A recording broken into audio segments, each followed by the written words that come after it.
ICs or interface chips. Likewise, for input-output operation, we have seen one kind of interface IC, like 8155 or 8255. Then for controlling the interrupt, we have seen the intermediate IC, the programmable interrupt controller, PIC 8259. Like for programmable interval timer, we have seen the 8253 or 8254 in programmable interval timer. So today we'll talk about the direct memory access, and why do we need the direct memory access, but I'll show you some statistics today.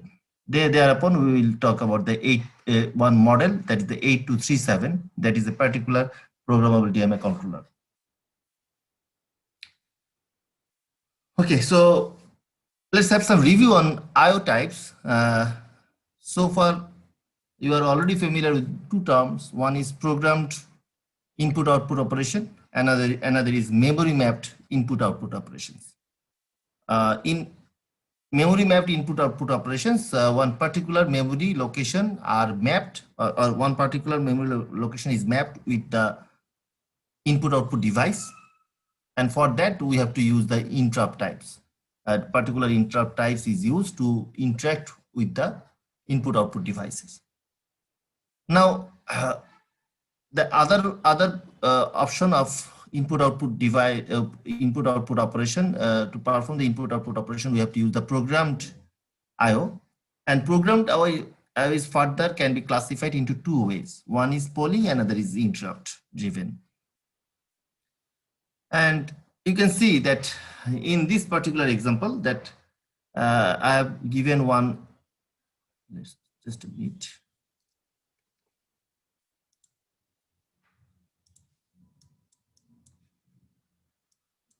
Okay. So you can see that here I have included a set of code, two instructions actually is performing the input-output operation, and you can see that where in AL is the accumulator, and DX here, DX is holding the port number or port address, to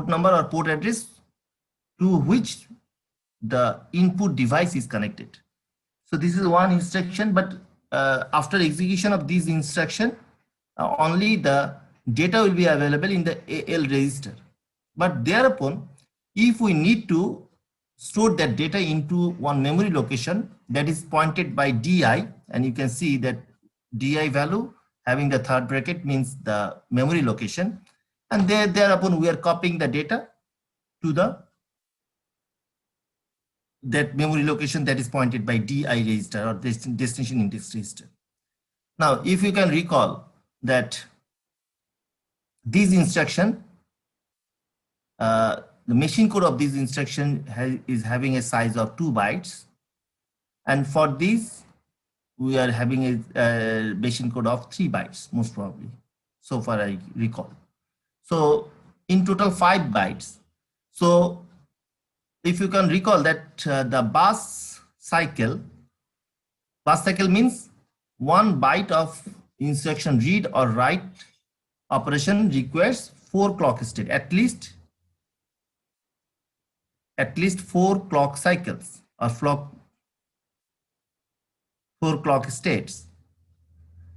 Now, as we are having 5 bytes, so 5 by 4, 20 clock cycles or 20 clock states we do need for only to copy the data. Here, these two instruction is used here only to copy the data. First, we are copying the data from the DX port to the AL register and from AL to the memory. So if you like to copy some data from an input device, from a storage device to the memory, so it will require 5 bytes to access, and in total, if each of these 5 bytes is required 4 clock cycles in that case, we need 20 clock states. And for these 20 clock states, the microprocessor cannot do anything else. So for this reason, the transfer of data through the microprocessor makes it more slower. So this is the main reason why do we need direct memory access, because we don't need to use the microprocessor to handle the data transfer, to handle the case of data purpose. Rather, the microprocessor is there to compute the processing, or for the computation purpose, for the processing purpose, we have to use the microprocessor. But if our instruction is given in this way, in that case, the microprocessor has to concentrate for the data transfer purpose. So this is the main reason why do we need the direct memory access. Next, yes, of course, the program driver is covering the either polling or interrupt driven, but I have discussed about the, you can see that polling. So in case of polling, what we are doing, we are actually calling the DX, okay, give your data to AL. So the processor checks the device readiness repeatedly in a tight loop, in a round robin fashion. This is program driver, and another program driver is interrupt driven. The device itself gives the signal that I am ready to send the data. Then processor performs the IO operation by using these sort of instructions. Okay, now the problem with the programmed IO. The main problem is that it wastes the time of the processor due to polling. Now, already I have shown you the example that for copying 1 byte of data, so this is 1 byte, you know that AL can maximum hold 1 byte. For copying 1 byte of data, we have to spend 20 clock cycles. And for that 20 clock cycles, the microprocessor cannot do some other operations or other computing, other processing. So this is the main reason that processor wastes time for polling. And let's take an example of keyboard, that the keyboard is the input device. And whenever we press any key from the keyboard, until and unless we press the key, the microprocessor has to wait.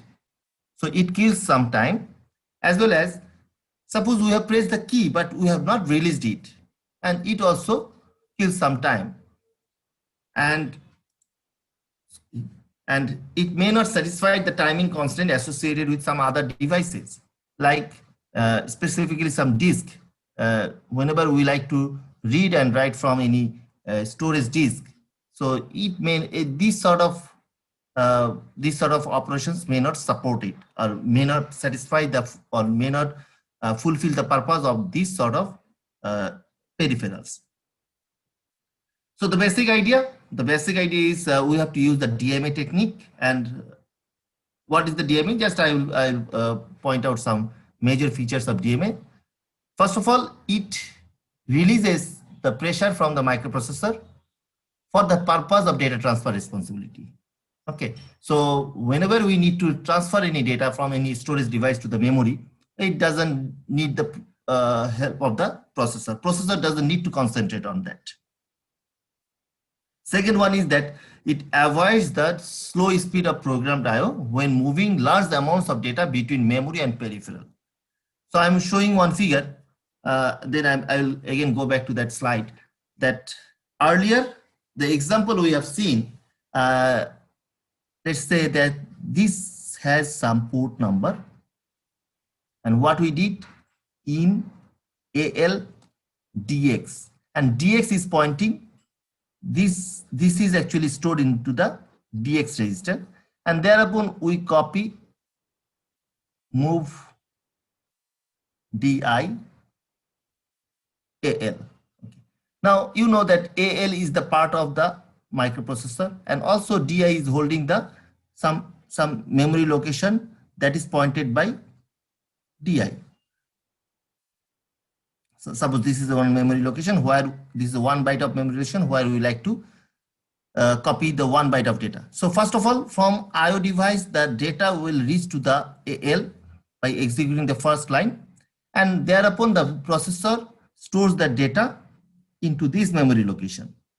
So this is the whole process, and you see in this process, whole process, there is no question about the processing. The central processing unit doesn't process anything, rather only transfer the data by taking it from the input device and then copying it to the memory. So it was the resource utilization, it was the time of the processing. And to avoid that, what is the proposal? The proposal is DMA. We are incorporating one particular integrated circuit or chip that will assist the microprocessor, that will work as a slave to the microprocessor. But once it can handle the DMA operation, in that case, we can transfer data to and from the IO device to the memory. So this is the ultimate concept of DMA, to avoid the earlier problem that is mentioned.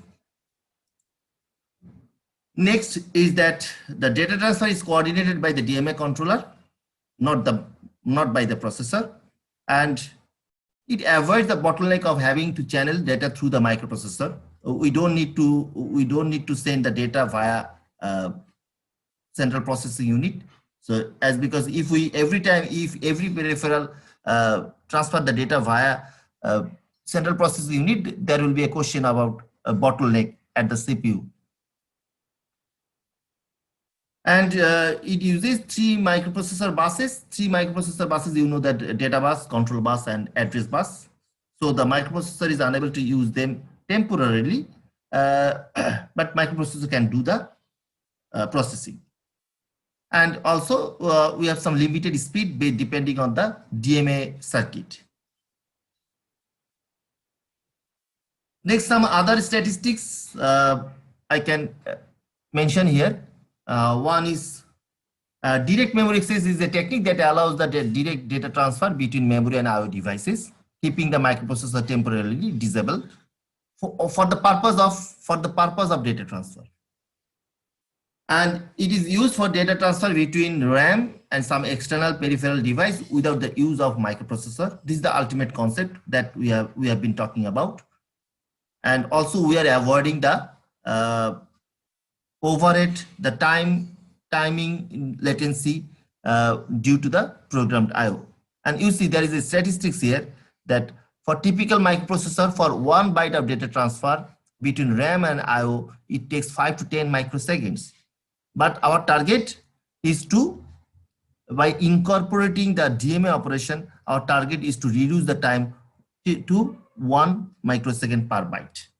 So you see that how much, about 10 times, 10 times the timing overhead is required if we don't use the DMA operation.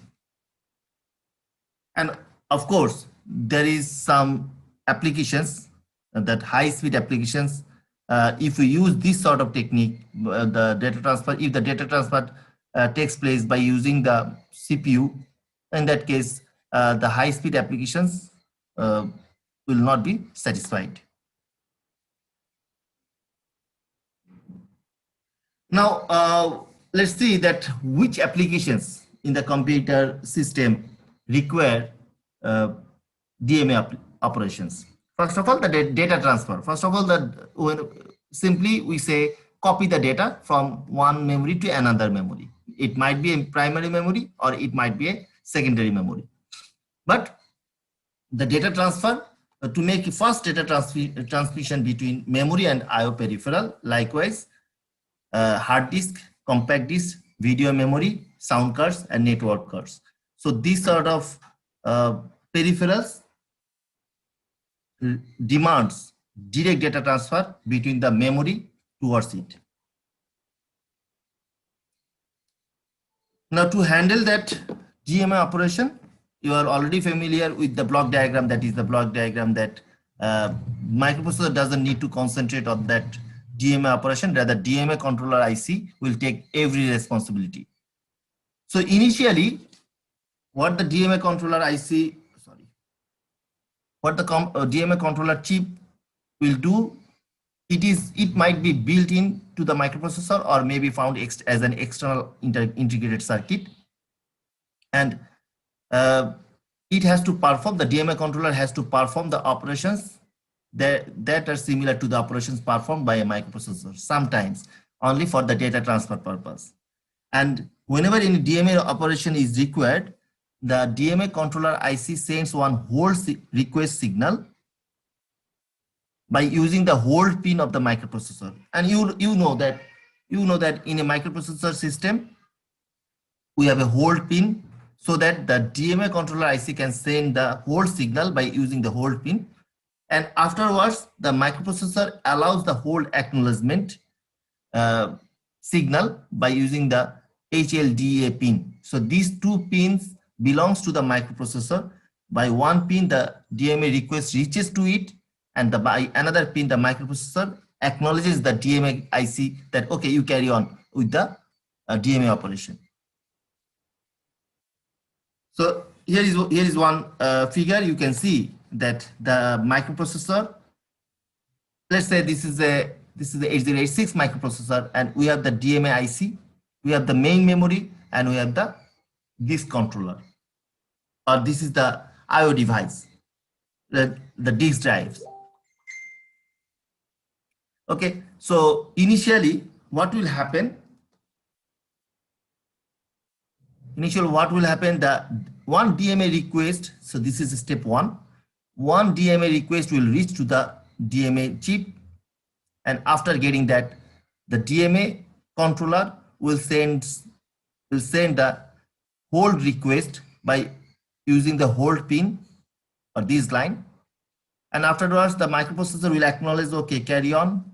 This is the number 3, and number 4 DMA acknowledgement is sent to the disk controller, and afterwards the disk controller will send the data by using the data bus. If any address needs to be addressed, or if any address needs to be given, that address can be given by this. And we have a control bus. You see the control bus for IO read operation, for IO write operation, memory read operation, and memory write operation. It might go to and from the DMA to the disk controller. I will discuss about the input IO read, IO write, memory read, and memory write in the coming slides.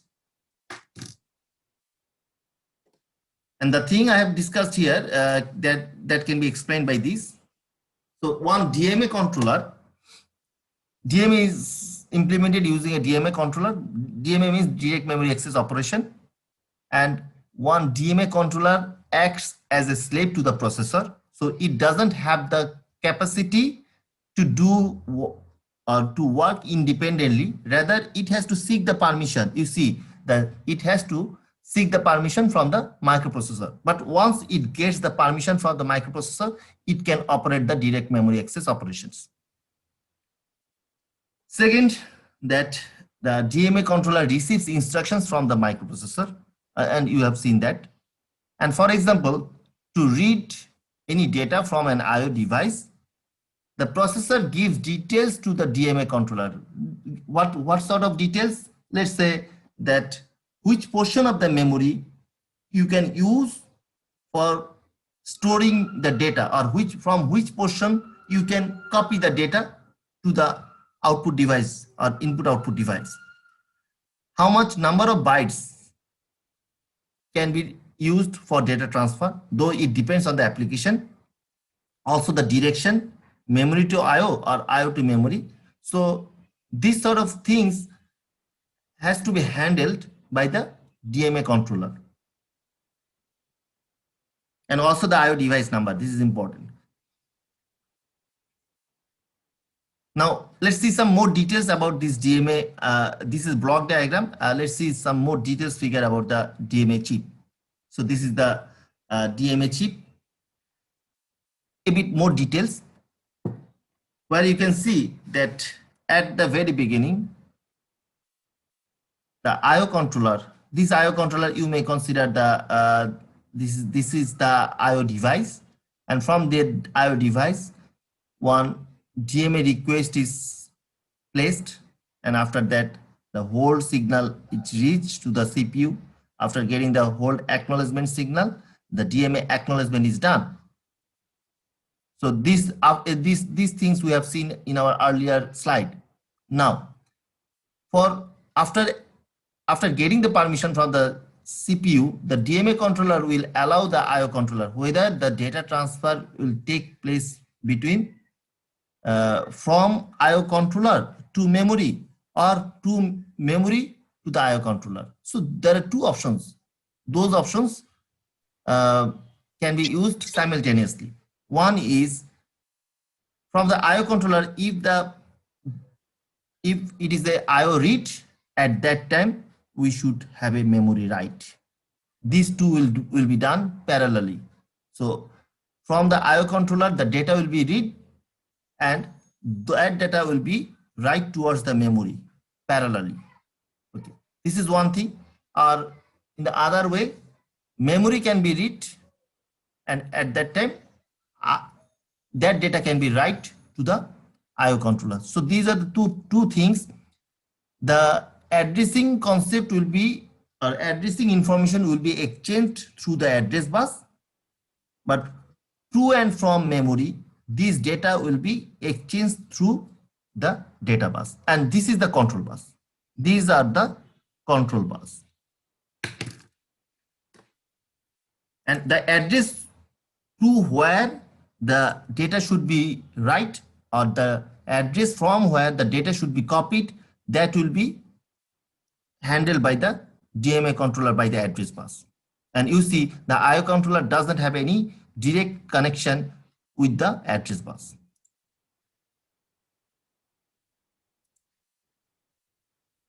Though this figure also includes the interrupt controller, that is the interrupt request, and you know that this is the interrupt controller we have covered in our earlier class, the programmable interrupt controller PIC. This is a bit more detailed figure about the 8237. About it is the pin diagram you can consider for 8237. And you see that it has the directions says all about the operations. First of all, the incoming signals or outgoing signals. First of all, the DMA request, maximum 4 parallel DMA request can reach towards the DMA controller. So you see DMA request 0 up to DMA request 3. If you can recall that in programmable interrupt controller 8259, that can receive maximum 8 interrupt requests. But in this case, for the DMA request from 4 different peripherals, the 4 different DMA requests can be processed at a time by the 8237. But in recent days, the DMA controllers may have some higher capacity. Now, after that, the DMA controller will send the whole signal, and you see the whole signal, this is the whole request that goes towards the microprocessor. And after that, the hold acknowledgement will come through the hold acknowledgement, and DMA acknowledgement will send towards the DAC using the DAC 0 to DAC 3 pins. So parallelly, 4 DMA requests can be handled by the 8237. We don't have any priority here as because it is not similar to the interrupt. Rather, because we don't need to use the functionalities of the, we don't need any processing functionality here. Only the data transfer functionality is required. And also this DMA controller is connected via A0 to A7, the 8-bit address bus and the 8-bit data bus. You can see. We have some other pins for getting the clock pulse. It requires the clock pulse for its operation. The reset pin, ready pin, and chip select pin is there. Now here is the control signals or control bus signals. The DMA controller will send IO read operation towards the peripheral, IO write operation towards the peripheral, memory read signal to the memory IC, and memory write signal towards the memory write. And if any of the process completes, end of process pin is there to terminate the total data transfer process.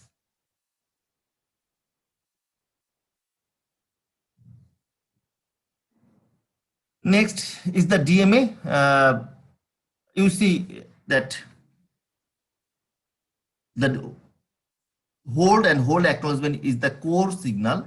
This is only to be used by the DMA controller to take the permission from the microprocessor. Once the microprocessor permits it, the data transfer will take place between the peripheral and memory via the control of the DMA controller IC. Now you see that the hold works with the logic high signal, and you see that the hold signal, we kept the hold signal high. The device request DMA transfer or the direct memory access transfer, and this hold signal sent by the DMA controller. And you see it may require up to 4 clock states, as because the ongoing processing might require 4 clock state into the microprocessor. So that is why you see the hold will be will sustain for these amounts of time. Once the DMA controller receives the hold acknowledgement, then it goes back to the logic low signal. And you see that DMA request is granted. How the DMA controller will identify through the hold acknowledgement pin. The microprocessor sends the hold acknowledgement signal by putting one high signal, and that means the DMA request granted, and the microprocessor has relinquished the control of the buses. Now the DMA controller can do everything. So the thing I've told from this figure that is written here, first DMA to CPU, the whole signal, it requires 1 bus cycle. 1 bus cycle means 4 clock states. You know that. Then whole acknowledgement signal, that is CPU to DMA controller by using the whole acknowledgement. And here is the bus is guaranteed or granted to the DMA controller for having that potential data transfer. And DMA works here as a slave to the master mode. And hold is low to CPU, that means the DMA request is finished, the data transfer. And otherwise we don't need any separate process. Actually, we don't need any sort of processing, but here is bus cycle is an important role that you can see that the 1 bus cycle means 4 clock states.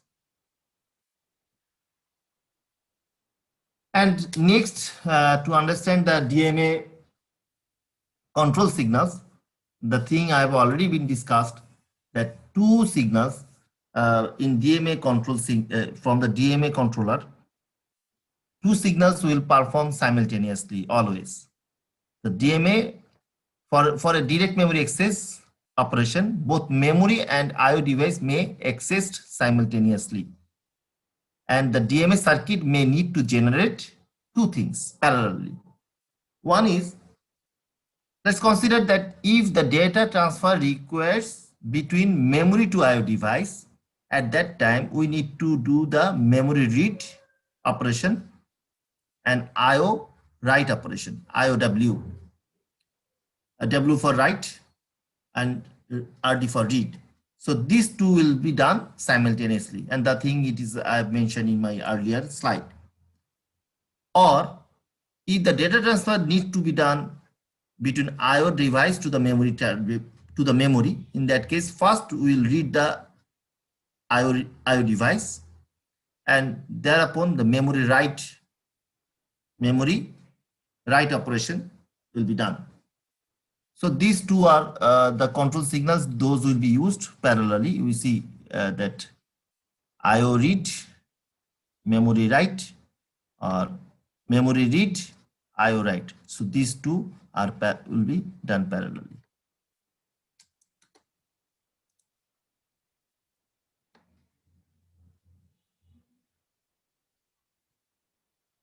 So finally, if we can say that what is the pros and cons of polling, interrupt, and DMA. I have discussed several times about the polling and interrupt. still just a revision that yes, of course, polling is the fastest response for the data transfer between the device to the memory. And it is very simple to implement. We need very simplest hardware and software because we can execute by using the instructions. But main problem with the polling is that it was the processor resources and actually the time. Second one is interrupt. It is efficient from the peripheral's point of view, and it doesn't kill any processor time. Rather, it asks the processor, please concentrate on me, or please take the data from me. Still, uh, the overhead is that the microprocessor executes the program to check the interrupt only at the end of every instruction. Okay, fine. The process is quite good that the peripherals are knocking the microprocessor by using the interrupt signal. But here, a huge amount of delay is made in the response time, and that actually will not fulfill the task or the applications that is required by the disk controllers or the disk drives. And also we have some overhead due to the, that we have to use the stack, we have to use some address, the code segment register value and the instruction pointer register value also get changed, the flag register value gets changed. Again, we have to make some retrieve of the earlier values. The register context will, we need some context switching as well. And in addition, some increased cost and complexity of hardware and software because we need some separate signalings for the interrupt. And finally, the direct memory access. Yes, this is the fastest one, fastest data transfer rates we can achieve by employing the DMA controller IC. And we have to use some address as well, but that is for a single time, not for the whole operation. We do need that address, or we do need the permission for the microprocessor every time. But it is the fastest one, and you can see that what we have seen, how the processor, how the operations can be done for the DMA operation. But similar to interrupt, it also has a cost for deploying the DMA controller IC, as well as we need a separate DMA controller DMAC.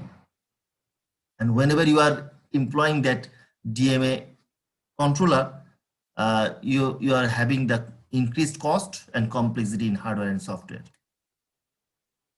So that's it for the DMA lecture, DMA related lecture. I have tried to give you the brief concept of DMA as well as the operational concept of the DMA circuit. Why do we need the DMA controller and what is the advantage of using DMA controller?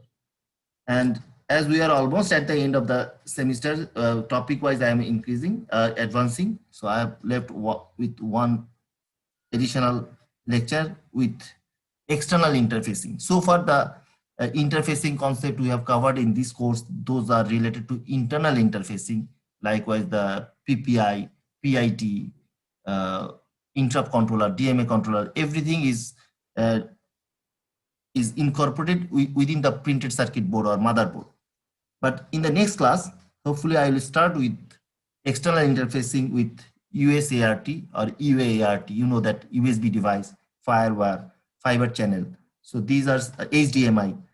These are the external interfaces. Those are connected with the computer system. Hopefully on next Tuesday, I will start with that and I'll finish within next Friday. And hopefully in the last week, we don't need any theory class, but I will spend the last week for the evaluation of your lab, or if with the third class test as well.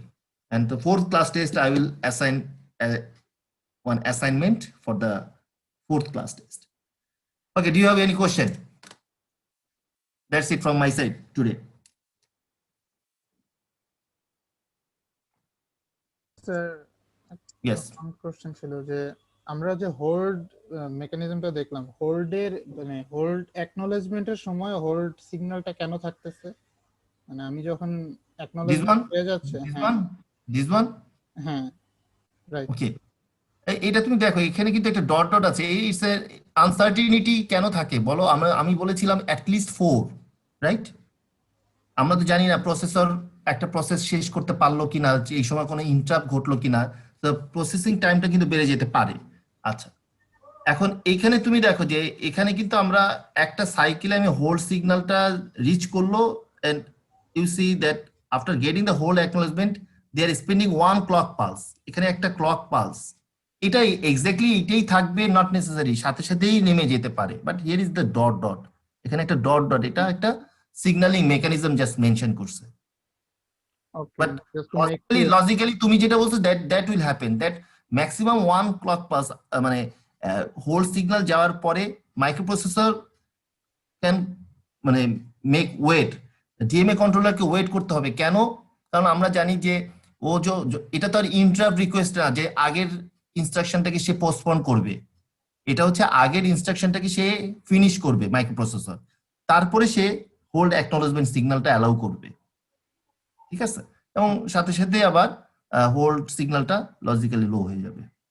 Okay okay sir, বুঝতে পারছি, just to make okay, sure. Any other question? এবং এখানে বলেই দেওয়া আছে যে for one clock, one one bus cycle, for one bus cycle, one bus cycle মানে কত? 4টা clock cycle. Yes sir.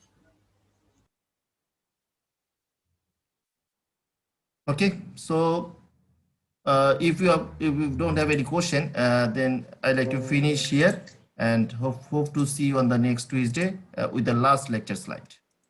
Sir ল্যাবের ব্যাপারে স্যার যেটা বললেন যে লাস্ট উইকটা কি ল্যাব কি? লাস্ট উইকটা আমি কথা বলে নেব তোমাদের ক্লাস রিপ্রেজেন্টেটিভের জন্য। আমরা একটা ল্যাবের ব্যাপারে একটু বলি, যে আমি একটা কুইজ নিব।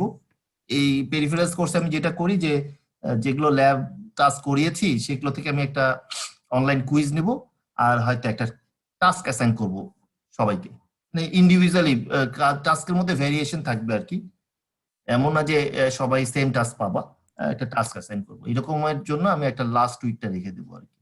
স্যার এটা লাস্ট উইকে, মানে স্যার আমাদের তো আগামী উইকে ল্যাব আছে স্যার আপনার সাথে। হ্যাঁ, ওইটা আমাদের ল্যাবগুলো শেষ করব, আমরা 5টা করে আচ্ছা। ল্যাব শেষ করব, তোমাদের সাথে আগামী মঙ্গলবারে ল্যাব করব, তারপর লাস্ট উইকে গিয়ে যে কোনো একটা ডেট আমরা একটু চুজ করে নিব আর কি, আচ্ছা জি স্যার। তোমাদের 2 সেকশনের জন্যই। স্যার গত ল্যাবের টাস্কটা মনে হয় স্যার অ্যাসাইন করতে ভুলে গেছেন স্যার। ও রাইট, সরি। আচ্ছা, আমি অ্যাসাইনমেন্টে অ্যাপ্লাই করে দেবো, তোমরা ওখানে সাবমিট করে দিবে। তোমাদের ডেডলাইন আছে মঙ্গলবার পর্যন্ত, ঠিক না? Yes sir. ওকে, ঠিক আছে।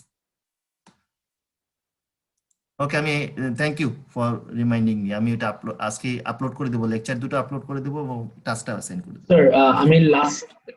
স্যার আমি লাস্ট থিওরি ক্লাসটা মিস করেছিলাম, আমার বাসায় কারেন্ট ছিল না, তাই আমি অ্যাটেন্ড করতে পারি নাই। আচ্ছা, ইটস ওকে, সমস্যা নেই।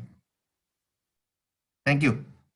ওভারঅল তোমাদের পার্টিসিপেশন এই সেকশনে বেশ ভালো, আউট অফ 25 অলমোস্ট 23-24 তোমরা ছিল আর কি। I seen that.